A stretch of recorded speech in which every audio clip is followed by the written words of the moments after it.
পূর্ণিমার আলোয় ঝলমল করছে পুরনো ভাঙাচোরা বাংলো। ভিতরে লাল লণ্ঠনের আলোয় গান বাজনা, আর জানালার আড়ালে দাঁড়িয়ে এক অচেনা ছায়া চুপচাপ তাকিয়ে আছে।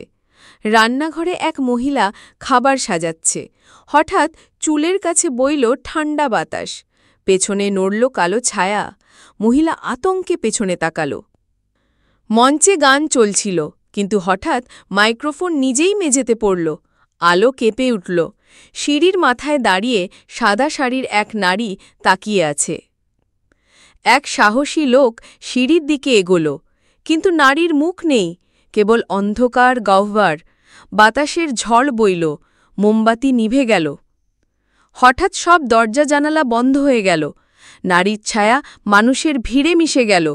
কণ্ঠস্বর ভেসে এলো, তোমরা কেন এসেছ আমার ঘরে? সবাই পালানোর চেষ্টা করছে, কিন্তু দরজা খুলছে না। জানালা দিয়ে ঢুকে এলো লম্বা হাত, একজনকে টেনে নিয়ে গেল অন্ধকারে। চিৎকার মিলিয়ে গেল। লণ্ঠনের আলো নিভে গেল।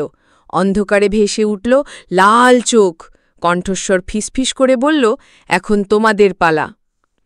ভোরে বাড়িটি ফাঁকা, দরজা খোলা, বাতাসে ভাসছে অদ্ভুত ফিসফিসানি, আর জানালায় দাঁড়িয়ে সাদা শাড়ির নারী, ঠোঁটে ভৌতিক হাসি।